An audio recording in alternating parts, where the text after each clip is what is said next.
traffic doon, mas priority.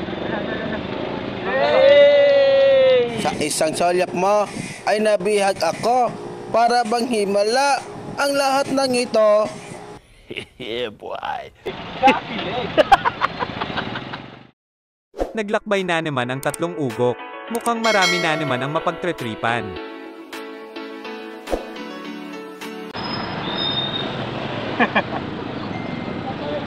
Hop, hi muna. Hop, ay muna bago tumawid.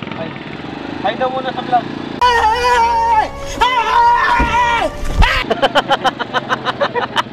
Hi daw muna. Oy, oy, oy, oy, oy, oy. Tawid, tawid, tawid. For you.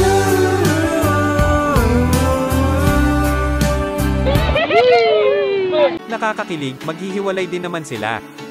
What? Diretso lang ang tingin kahit na nakasalamin. Kung ayaw mapalayas ng asawa. Panay ang tawanan namin. Akala mo naman may pinag-uusapan talaga. Baka may gusto kumuha ng e-bike dyan. Huwag na mahiya at mag-comment na sa video na ito. Mura na, matibay pa. Kaya ano pa ang hinihintay mo? Umuwi ka na. Nyo akong tignan. Bunutin ko kaya mata nyo? Tuloy ang biyahe kamoting driver. Isang batang driver na naman ng e-bike ang biglang bumungad sa tatlong ugok na ito. Viral na naman ang e-bike.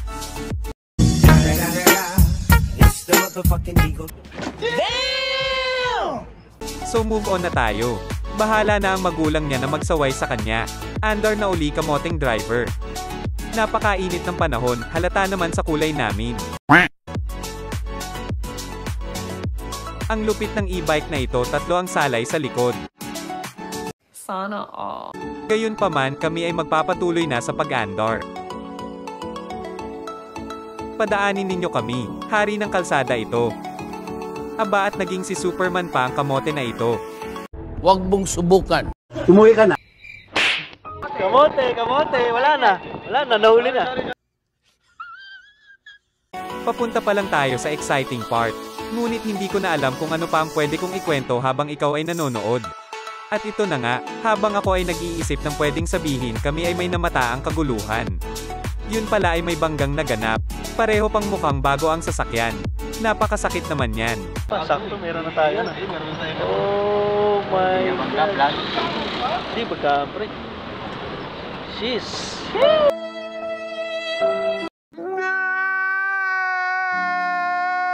O siya, tuloy ang andar. Focus lang sa goal. Hala sige, siksik lang ng siksik.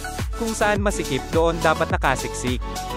Panindigan mong hari ng kalsada ang e-bike at ang pagiging kamote mo. Kapag sila ay nasagi, ipangbayad ang e-bike na ito. Kamote kasi itong driver namin eh. Arang nang arang sa daanan eh. What's wrong with you, bro? What the heck? You tripping, bro? You tripping! Salita ako ng salita dito, hindi naman ako pinapasahod ng tatlong ito. Magbibigay na lang ako ng joke. Kapag hindi ka tumawa, susunugin ko ang bahay ninyo. Bakit kayo nagagalit sa tamad? Wala naman silang ginagawa. Hahaha, good news, nakuha kang model ng sabon. Bad news, ikaw yung germs. Hahaha, isa pa, kapag hindi ka pa tumawa makikita mo ako mamayang hiteng gabi sa ilalim ng higaan mo. Mabuti pa ang Diyos, 10 lang ang utos. Ang asawa ko, unlimited.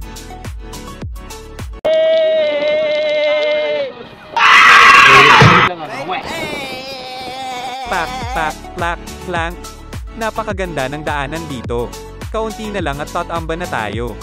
Pero tuloy lang, matibay naman ang e-bike na ito. At may namataan kaming mga bata na nakatumpok sa gilid. Nagtitinda pala ng mangga. Ha? 32. 32? Alam nyo, Sige, pagbalik namin. sa buhay, dapat, bilisan mo na, tsaga lang. Nagbibiro lang ako. Tuloy na uli sa pagkaldag. Ayon at may 2 aso sa gilid, tere kamustahin natin sila. Gago! Abangan sana kami ng 2 asong iyon sa pagbalik namin dito at kagatin ng driver namin sa paa. Ipagpatuloy ang andar hanggang sa makita ang mahiwagang ilog kung saan may lumulutang na diaper. Di tayo kasya. Motor lang. Motor. Ay, di, wag mo nituro. Ayun na, tignan mo naman yung talo.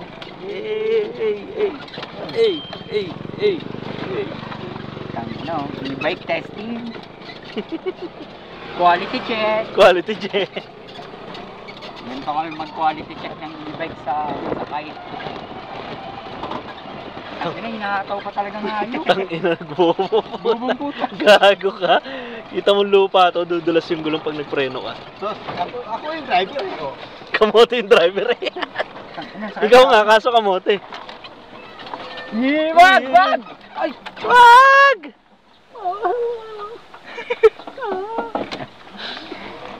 Yeah, ilog. Yay, swimming! Napakaangas! Swimming! Gusto mo ba ng swimming? Ay, sarap. Narinig. Ano daw? Ano? Mams ko daw. Namamasko ka? Sige, babalik kami dito sa Pasko. Antayin nyo kami dyan, ha? Yay! Antayin nyo kami dyan. Diyan lang kayo. Hanggang Pasko. Hanggang Pasko. Sabi ano? Ano may shark? Eh, wala nag-aaway. Di, turo lang ng turo. Nag-aaway. Hindi ka na makakapasok.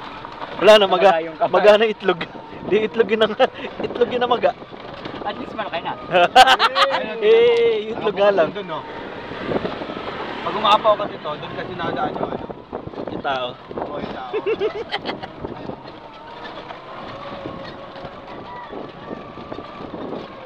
Wala ng bar. Bigla matay na. Lagyan mo Paji. Paji bar.